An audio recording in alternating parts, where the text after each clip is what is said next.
예수 그리스도를 주라 고백하고 주님만이 전부라고 고백하시는 우리 사랑하는 우리 교회 공동체 지체들 주님의 이름으로 축복하며 환영합니다. 오늘 또 더 많은 분들이 나오셨는데요. 마스크를 쓰신 상태 조금 불편하시지만 조금 참아주시고요. 쓴 상태로 우리 옆 사람 앞뒤 좌우로 한번 축복하시면서 우리에게는 주님이 있습니다라고 이렇게 한번 축복하시는 시간 가질까요? 우리 앞뒤 좌우로 우리 방송을 통해서 예배드리시는 분들도 네, 우리는 주님이 있습니다. 예, 우리에게는 주님. 여러분 지금 쳐다보시면 우리 옆에 계신 분이 짓고 계신 표정이 지금 여러분들의 표정이에요. 네. 자, 우리에게는 주님이 있습니다. 주님만이 전부입니다. 종료주일 3월 마지막 종료주일부터 마태복음 후반부의 말씀을 가지고 우리가 말씀을 나누고 있습니다. 종료주일 예수님께서 이렇게 입성하신 것을 기념하는 그 주일부터 마태복음 말씀, 그리고 고난 주간을 지나면서 우리 성금요일, 그리고 부활의 날, 부활주일, 그리고 이어지는 말씀 가운데서 예수님의 고난을 우리가 함께 나누었고요. 예수님의 십자가에 우리가 함께 올라갔었고요. 그리고 부활하신 예수님과 함께 자신을 나타내시는 예수님과 함께 하는 그 제자들의 여정 가운데 우리가 지금 함께 있습니다. 마태복음 맨 마지막 부분입니다. 우리가 너무나도 잘 아는 말씀이죠. 마태복음 28장 18절부터 20절까지 말씀 제가 한번 외워보겠습니다. 우리 사랑하는 우리 지체들도 꼭 이 말씀은 조금 외우면 좋겠습니다. 예수께서 나오사 말씀하여 이르시되, 저도 잊어먹죠. 예수께서 죄송합니다. 예수께서 나오사 말씀하여 이르시되 하늘과 땅의 모든 권세를 내게 주셨으니 그러므로 너희는 가서 모든 민족 모든 족속으로 제자를 삼아 아버지와 아들과 성령의 이름으로 침례를 베풀고 내가 너희에게 분부한 모든 것을 가르쳐 지키게 하라. 볼지어다 내가 세상 끝날까지 항상 함께 있으리라 하시니라. 아멘. 아멘.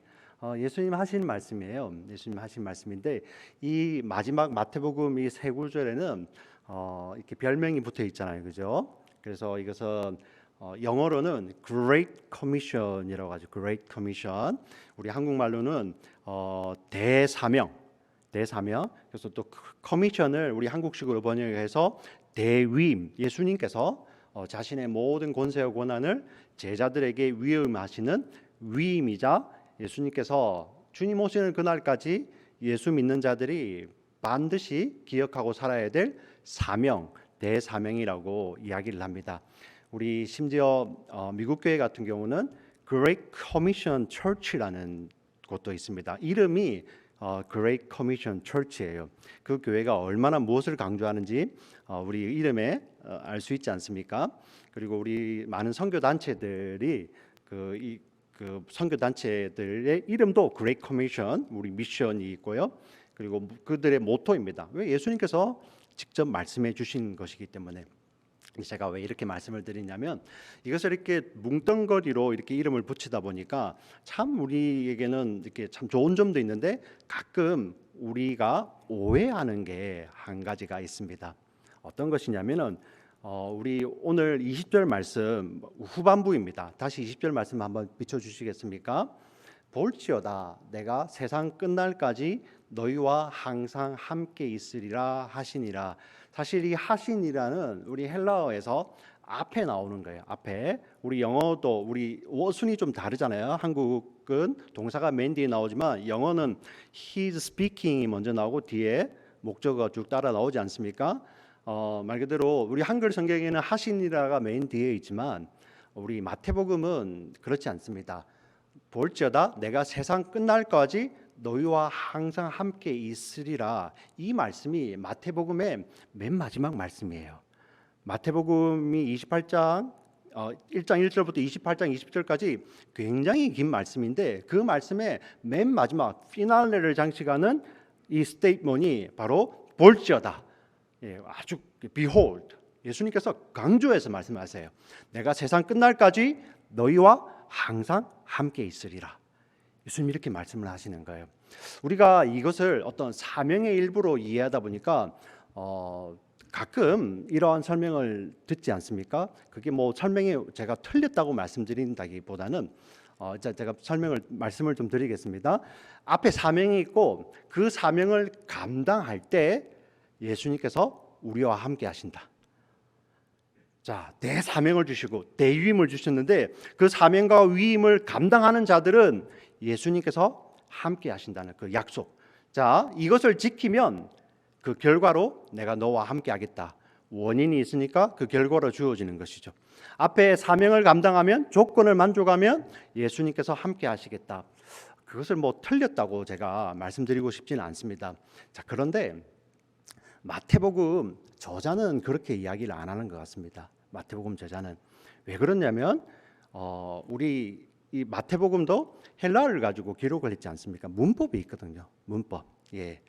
어떤 의미냐면은 이 말씀이 A and B로 연결이 되어 있는 거예요. 맨 마지막 뒤에 있는 이 B가 내가 세상 끝날까지 너희와 항상 함께 있으리라, 이 말씀이 어떤 앞에 나오는 것에 조건을 만족하면 결과로 주어지는 말씀이 아니라 이 헬라어는 앞에 A가 있고 and 뒤에 B가 있는 거예요.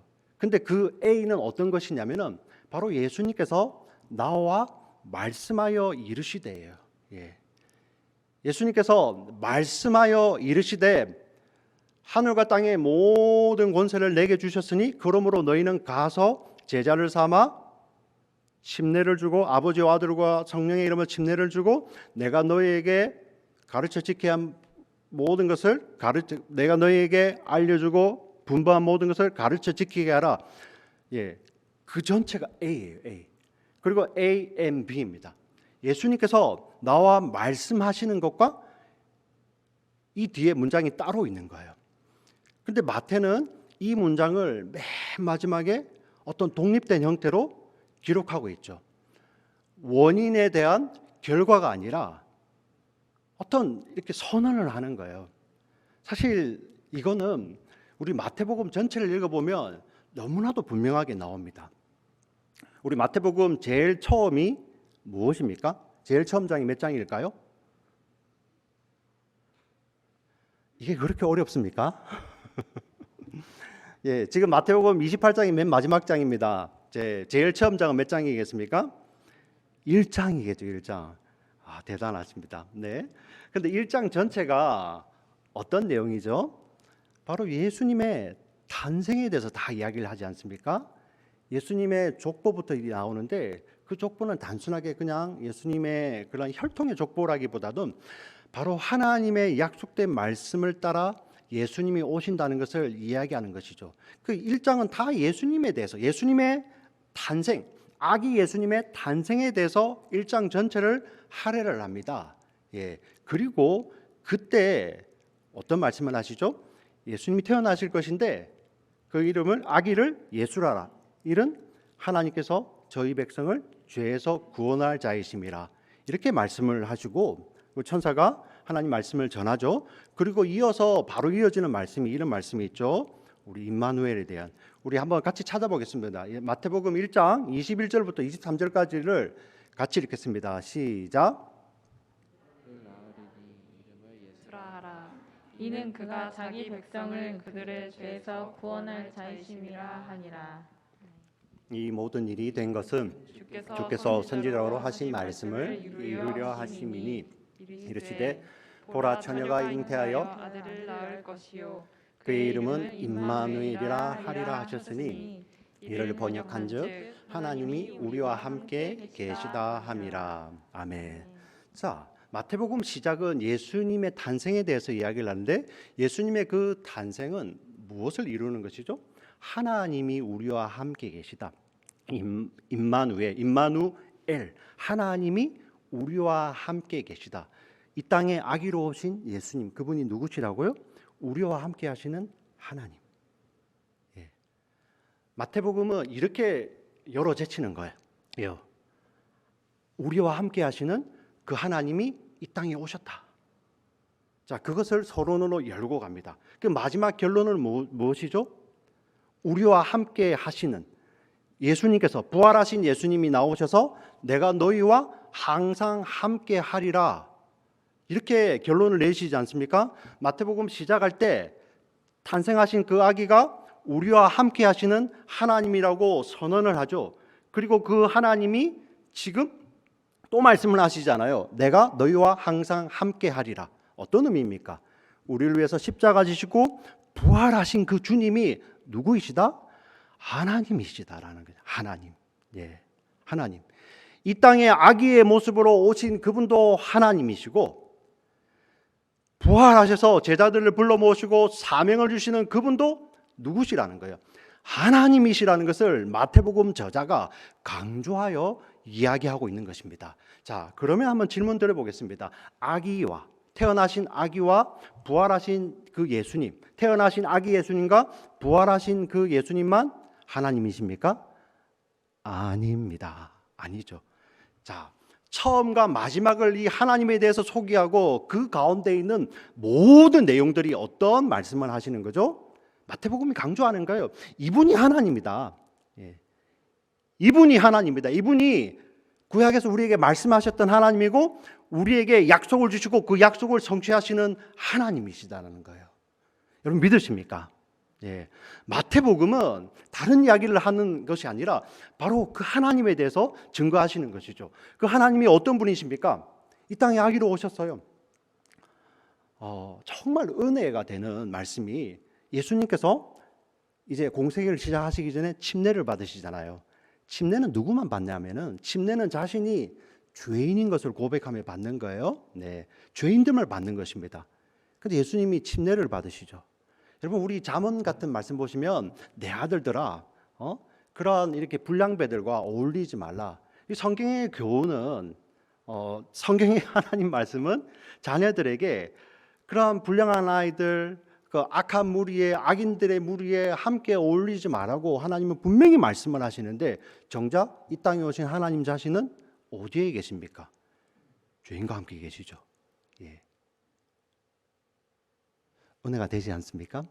네. 우리 정말 우리가 죄인 취급당하면, 내가 하지도 않는 일을 이렇게 뒤집어 써서 죄인 취급당하면 우리 못 견디잖아요. 예.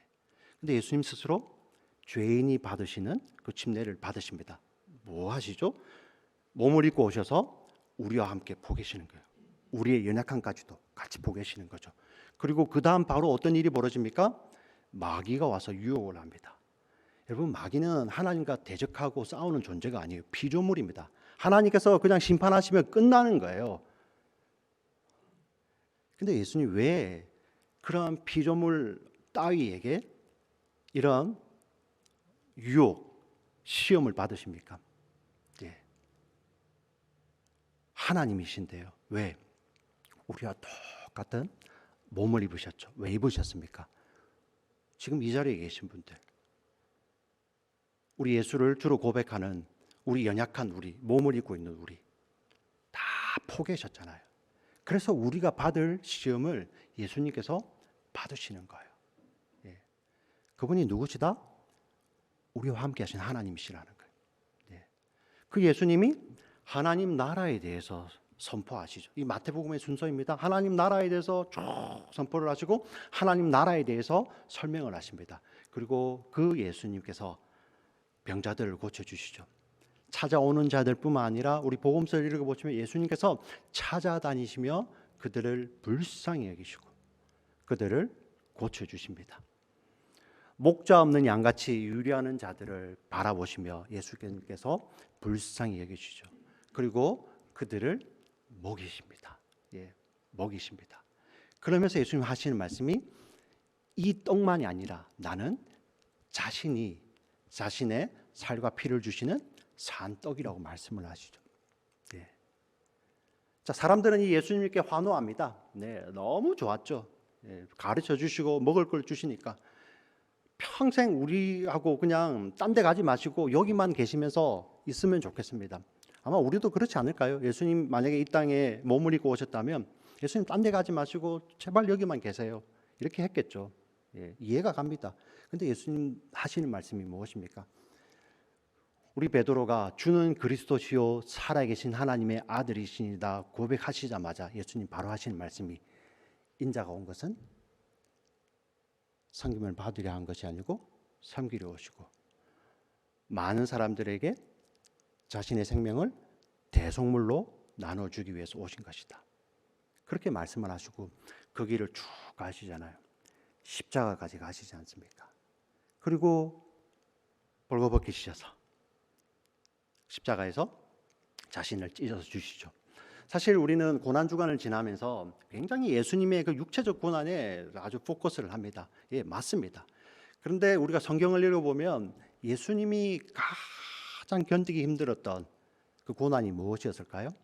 겟세마네 동산에서 그 3번 간절히 기도하시며 할 수만 있으면 이 잔이 피하게 해달라고, 예, 땀방울이 피가 되도록 기도하셨던 그 예수님의 기도는 무엇이었습니까? 바로 그 십자가는 그런 우리의 수치만을 이야기하는 것이 아니라 바로 거기에 무엇이 쏟아졌습니까? 하나님의 진노의 심판이 쏟아지지 않습니까? 영벌의 심판, 예, 영벌의 심판.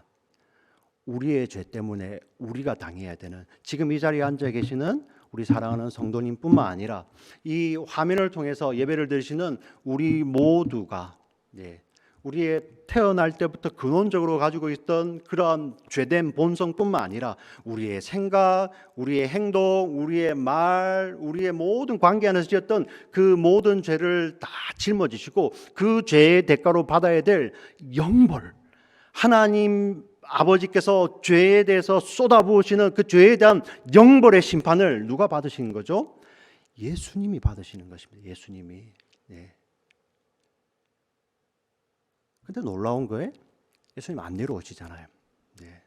사실 우리 육신의 몸을 입은 자들도 우리 자녀들 위해서 사실 목숨 버리기도 합니다. 그 아이를 위해서는 때로는 목숨도 버리죠. 왜 그렇습니까? 사랑 때문 아닙니까? 네. 사랑 때문에. 우리 육신의 아이들 위해서도 사랑하기 때문에 그 아이를 위해서 대신 고난당하고 대신 그 목숨을 줄 수 있습니다. 그런데 그 목숨이라는 게 한번 생각해 보시면 요즘 뭐 이렇게 과학이 발달하면서 이제 앞으로 얼마나 살까요?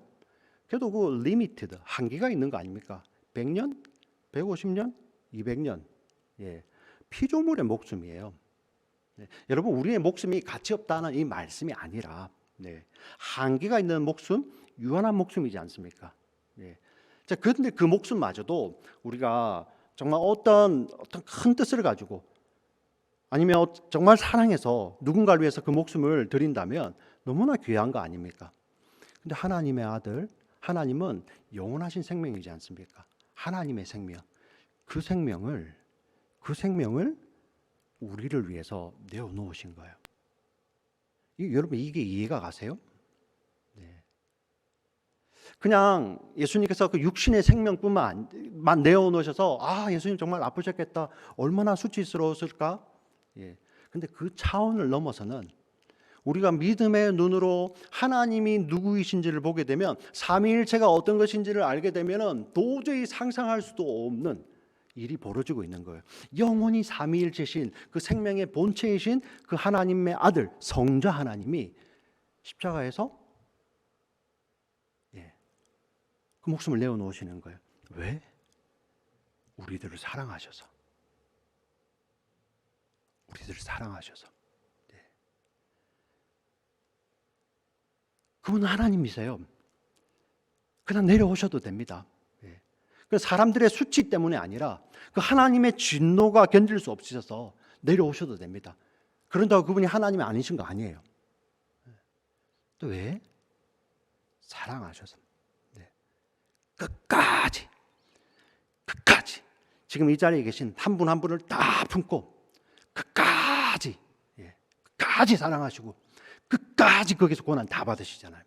하나님의 그 영벌의 심판, 진노의 심판 다 받아내시잖아요. 그리고 무덤까지 들어가시잖아요. 그리고 부활하신 주님이십니다. 마태복음이 이야기하는 바로 그 주제예요. 이분이 우리와 함께 영원히 함께 하시는 하나님이시다.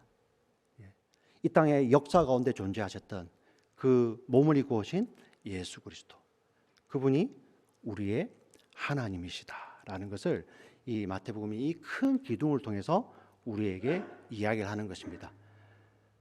너무나도 은혜가 됩니다.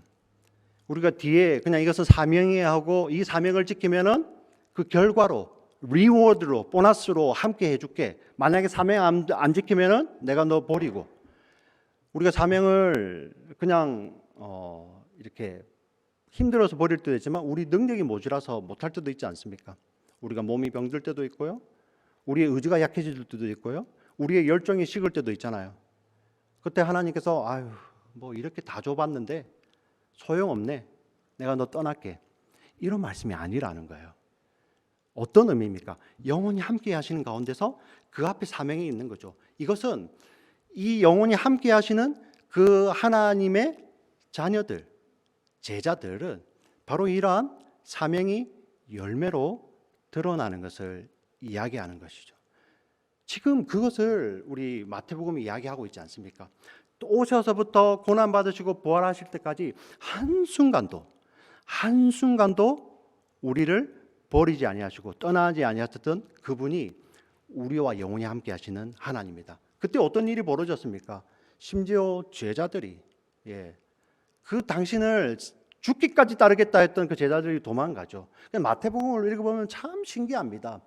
처음에 예수님께서 탄생하실 때 모든 사람들이 믿질 않아요. 심지어 다윗의 자손이 있던 요셉도 의심하고 믿지 않습니다. 그때 예수님 오시잖아요. 예수님 부활하십니다. 우리 마태복음 28장 16절 17절 읽었죠, 그죠? 우리 2주 전에. 그게 여전히 제자들 의심하고 있잖아요. 의심하고 배신함에도 불구하고 예수님 함께 하신다는 거예요. 얼마나 은혜입니까? 아, 내가 줘봤는데 이렇게 약하구나, 버리겠다, 그렇게 말씀하시는 게 아니라는 거예요. 끝까지 함께 하시는 것입니다. 끝까지 함께 하시면서 그 함께 하심 때문에 우리 가운데서 사명을 이룰 수 있는 거죠. 한때 이런 말들이 유행을 했었습니다. 혹시 이렇게 신앙생활 뭐 하실 수도 있습니다. 신앙의 단계는 신자가 있고 제자가 있다. 자, 신자는 예수님을 믿기는 하지만 그 삶으로는 따르지는 못하는. 제자는 믿을 뿐만 아니라 예수님의 말씀을 그대로 따라가는 제자의 삶. 이 등급이 있어서 이렇게 설명을 하죠. 이게 참 좋은 설명이긴 한데 오히려 이게 오용이 됩니다. 어떻게 우리가 오용을 합니까? 나는 그냥 이 신자로만 만족하고 살래. 아내 당신만 제자로 살아. 아니면 심지어 우리 자녀들에게 아들아, 딸아, 내가 제자로 살 테니까 너는 그냥 신자로만 살아라. 근데 성경을 읽어보시면 제자와 신자가 나뉘지 않습니다. 예수 믿는 순간에 바로 제자가 태어나는 거예요. 예수님께서 제자를 보내시며 제자를 뭐 삼으라? 제자 삼으라. 가서 신자를 먼저 만들고 그 중에서 선별하여 훈련하고 제자로 삼으라. 아니에요. 제자가 바로 제자를 삼는 것이죠. 신자와 제자가 나님이 없습니다. 그런데 우리는 그 용어를 가지고 나는 뭐 신자로 만족할게, 그렇지 않다는 것입니다. 성경이 지금 마태복음이 그 이야기를 하고 있는 것입니다. 예수님이 영원히 함께 하시기 때문에 우리의 삶 가운데 제자의 삶이 나오고 제자의 사명의 삶이 나오는 것이죠. 자, 그러면 저는 여전히 아직 제자답게 살지 못하는 그러한 부족한 모습이 있습니다. 저에게는 능력이 모자라는데요. 그런데 우리가 곰곰이 잘 생각해 보시면 우리가 제자된 삶을 살지 못하는 거, 한번 우리 자신을 생각해 보십시오. 우리의 능력이 모자라서가 아닙니다. 어떤 의미일까요? 우리와 영원히 함께 하시는 그 예수님을 온전히 믿지 못하기 때문에 우리가 제자의 삶을 살지 못하는 거예요. 적당히 반쯤 걸쳐 놓으니까 우리가 제자의 삶을 살지 못하는 거죠. 능력이 모자라서 나는 돈이 없어요. 나는 학식도 없어요. 나는 가진 것도 없어요. 나는 건강도 없어요. 나는 정말 엉망인 삶을 살았어요. 그래서 지금 제자의 삶을 살면 사람들이 오히려 이것 때문에 더 시험에 들 거예요. 근데 곰곰이 생각해 보시면 그것 때문에 우리가 제자의 삶을 못 사는 것이 아니라 우리가 철저히 우리와 함께 하시는 그 하나님 예수 그리스도를 신뢰하지 못하기 때문에 우리가 제자의 삶을 살지 못하는 거예요. 그게 어떤 의미입니까?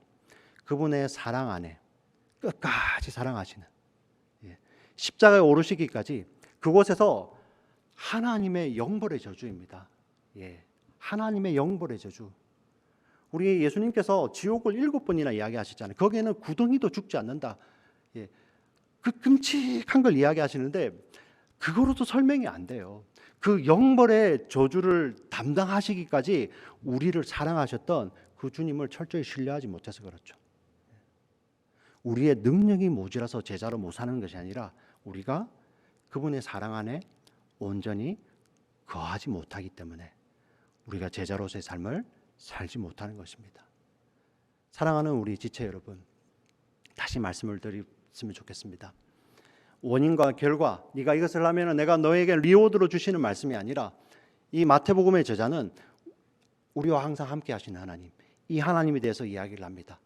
때로는 우리의 삶 가운데 부족함과 연약함이 있습니까? 그때 우리에게 무엇을 요구하십니까? 바로 그 주님을 더 붙드는 것이죠. 주님을 더 붙드는 것입니다. 우리가 연약할 때, 우리가 부족하다고 해서 그냥 버려버리는 것이 아니라 여전히 의심하고 있고 부인하는 그 자들 향하여서 찾아오셔서 내가 너와 영원히 항상 함께 하겠다고 말씀하시는 그분을 더 신뢰하는 것, 그게 제자의 삶입니다. 마태복음은 우리를 이 제자의 삶으로 초대합니다. 저는 이 말씀이 너무나도 은혜가 됩니다.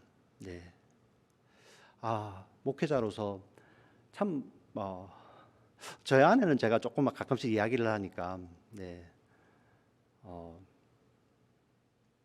제일 여러분들한테 죄송할 때가 언제인지 아십니까? 그 말씀을 전해놓고 말씀대로 살지 못하는 제 자신을 발견하면 너무나 죄송해요.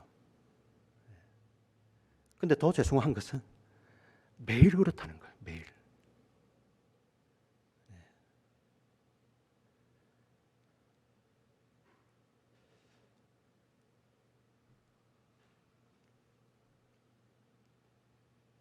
근데 예수님 깨닫게 해주시는 거죠. 네 능력이 모자라서 그런 것이 아니라 네가 철저히 나를 신뢰하지 않아서다. 네 능력이 모자라서가 아니라 네가 나의 사랑 안에 온전히 거하지 않아서이다. 아기로 오시고 마태복음 전체 역사 가운데서 우리 제자들과 함께 살을 비비며 사셨던 그 예수님, 십자가에 오르시고 죽기까지 자신의 생명을 내어주시기까지 사랑하시고 부활하셔서 찾아오셔서 내가 항상 함께하리라 하신 그 예수님이 우리를 버리지 않으신다는 거예요. 이 말씀을 묵상하는데 한 목사님의 간증이 생각났습니다. 한국에 계신 목사님이세요. 토요일 밤늦게까지 이제 말씀을 주일 말씀을 준비하고 마무리하고, 참 우리 주일 말씀은 준비를 해도 끝이 없어요. 이 예배당에 와서 이렇게 말씀하는 순간까지 그냥 계속 묵상 시간 끝이 없거든요. 근데 그 말씀을 이렇게 밤늦게까지 준비하고 있는데 갑자기 어떤 한 청년이 찾아온 거예요. 한 청년이. 근데 보니까 얼마 전에 자신의 교회에서, 거기는 이제 침례교회가 아니고 세례를 베푸는 교회입니다. 세례를 받은 청년이에요. 근데 청년이 술이 취해서 찾아온 거예요. 술주정을 하는 거예요. 목사님, 난 가짜예요. 좀 비슷합니까? 난 가짜예요. 내 믿음 가짜고 내 세례도 가짜예요. 좀 비슷합니까? 도대체 웬 영문인가? 도대체 이 뭔가?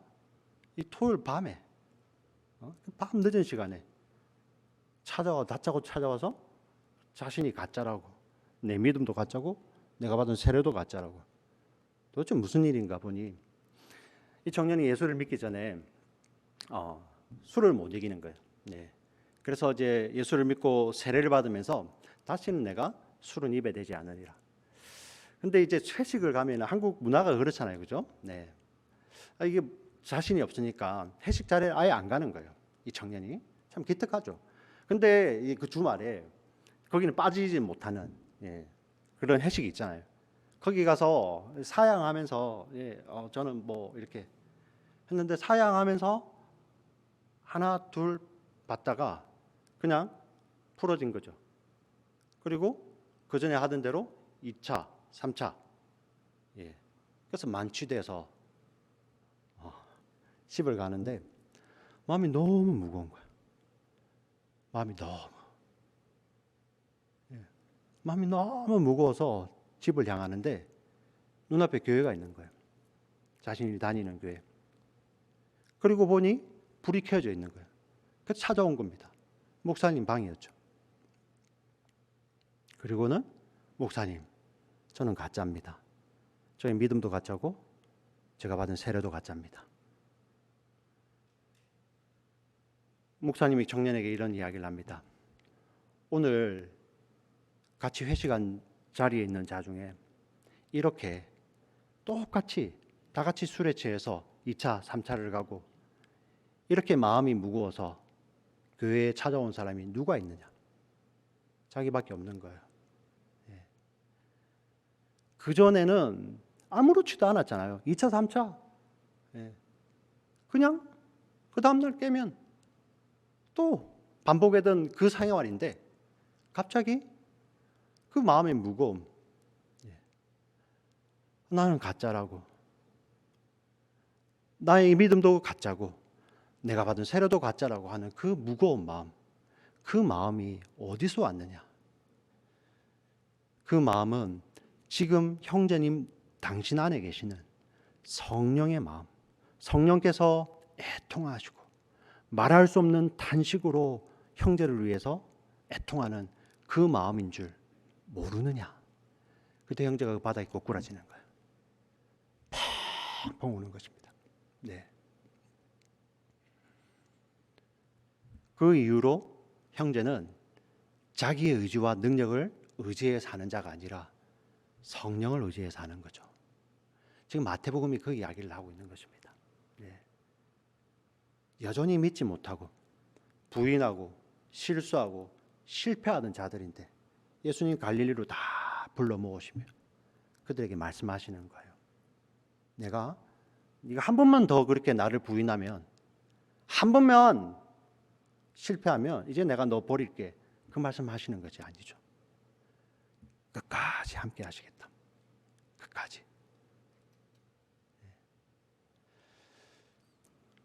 우리 예수님께서 주님 오시는 그날까지, 아니 오늘 우리 28장 20절 마지막에 보면은 세상 끝날까지는 우리 헬라어를 보시면 그냥 강조하는 거예요. 강조. 그때까지만 아니라 그 제자들이 알아들을 수 있는 가장 강한 표현으로 내가 항상 함께 하는데 세상 끝날까지라도 너희와 함께 하겠다. 이렇게 말씀하시는 것입니다. 오늘 우리에게도 이 말씀을 그대로 들려주십니다. 사랑하는 우리 성도님들, 때로는 우리가 낙심하기도 하고요, 넘어지기도 하고요, 힘이 떨어질 때도 있잖아요. 우리의 열정이 식을 때가 있고요, 우리의 의지가 꺾일 때도 있고요. 때로는 우리가 너무 세상에 취해가지고 예수님 믿고 살 때도 있잖아요. 그때 예수님 뭐라고 하신다고요? 끝까지 함께 하시는 것입니다. 그리고 마태복음에서 보여주셨던 그 하나님의 사랑을 끝까지 보여주시며 우리를 당신의 나라로 이끌어 가시는 거예요. 오늘 이 자리에 참석하신 우리 사랑하는 지체들, 우리를 일어서게 하는 힘이 어디에 있습니까? 여러분의 의지와 결단입니까? 그게 필요 없다는 말씀이 아니에요. 필요하죠. 근데 그것은 결과일 뿐입니다. 원인은 무엇입니까? 우리 성도가 일어서는 우리 제자들이 일어서는, 제자가 제자를 삼는 제일 원인은 어디에 있습니까? 바로 우리와 영원히 함께 하시는 그분인 줄 믿습니다. 아멘. 아멘. 임마누엘 하나님, 임마누엘 하나님, 끝까지 십자가를 견디시고 부활하셔서 지금 실제로 우리의 삶 가운데 성령으로 찾아오셔서 우리와 영원히 함께 하시는 임마누엘, 너무 놀랍죠? 마태복음 1장에서는 이 땅에 하나님이 오시는 것으로 임마누엘 하셨습니다. 근데 성경은 무엇을 이야기합니까? 그 하나님이 성령으로 우리 내면 가운데 찾아오심으로, 우리 영혼 가운데 찾아오심으로 임마누엘 하고 계세요. 우리 안에서요. 이 임마누엘이신 하나님과 이 땅에서 영원히 이 땅에서 주님 오시는 그날까지 그분과 동행하고 주님과 영원의 삶을 보내시는 우리 모두가 되시기를 주의 이름으로 축원합니다. 아멘. 살아계신 하나님 아버지, 감사합니다.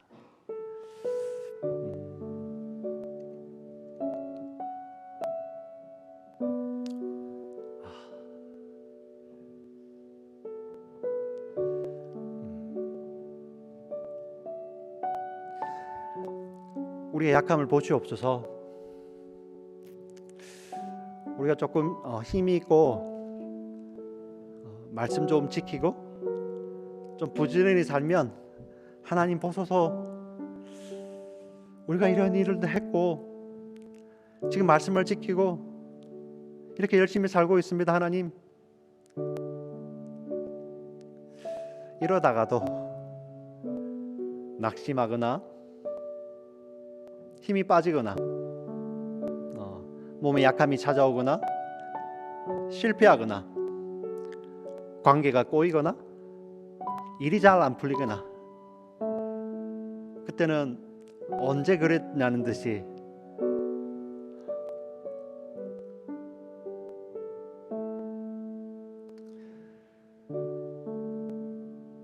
우리를 붙들고 계신 주님의 손을 놔버리려고는 우리입니다.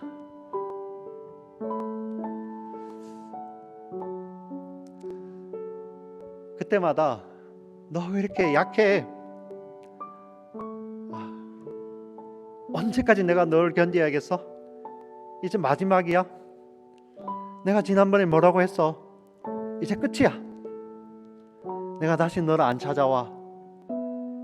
이렇게 한 번도 말씀하지 아니하시고 의심하는 우리를 향하여 너의 손 넣어 내 옆구리를 만져보라, 내 손바닥을 만져보라 하시며 우리를 인격적으로 맞아주시고 마치 우리의 살과 살을 맞대듯이 우리를 안아주시며 우리의 내면 가운데 당신의 성령으로 가득 채워주셔서 이 사랑 안에 거하라고 말씀하시고 너희가 이 사랑 안에서 나를 떠나서는 아무것도 할 수 없다고 말씀하시며 우리를 안아주시는 그 예수님의 사랑 때문에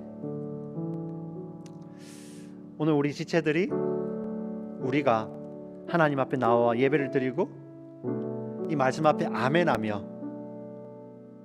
이 말씀이 영생하는 말씀임을 우리가 믿음으로 아멘하며 받으며 하나님께 정말 감사의 찬양, 기쁨의 찬양, 감격의 찬양을 드립니다.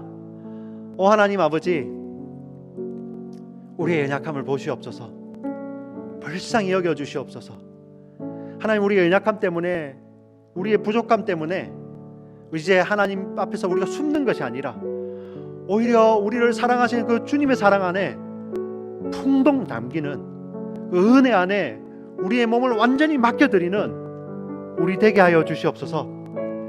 나의 능력이 모자라서 제자로서의 사명을 못 감당하는 것이 아니라 나의 믿음이 부족하기 때문에 세상 끝날까지 영원히 함께 하신다는 그 예수 그리스도의 말씀에 대한 믿음이 부족하기 때문에 하나님, 우리가 제자된 삶을 살지 못할 때가 너무나도 많습니다. 주여, 우리의 믿음 없음을 불쌍히 여겨 주시옵소서. 불쌍히 여겨 주시옵소서. 우리 사랑하는 지체들, 하나님 믿음 더하여 주시고 영원히 변함이 없으신 그 사랑 안에 우리 사랑하는 지체들 다 품어주셔서 주님 오시는 그날까지, 주님 오시는 그날까지 주의 사명을 따라 살게 하여 주시옵소서. 우리가 최후의 심판을 어떻게 피합니까? 우리를 다 품고 그 최후의 심판 때 십자가에서 자신의 영원한 생명을 떠주시기까지 끝까지 우리를 사랑하셨던 그 주님의 사랑 때문에 우리가 감히 하나님 앞에 담대히 나아가며 하나님을 아버지라고 부릅니다. 이 하나님을 아버지라고 부르는 우리 사랑하는 지체들, 주님 오시는 그날까지 주님 사랑하며 주의 사명을 기억하고 공동체를 사랑하며 섬기며 주님의 제자된 삶을 모두 다 사는 우리 모두 되게 하여 주시옵소서. 주님 감사합니다. 살아계신 예수님의 이름으로 기도합니다. 아멘.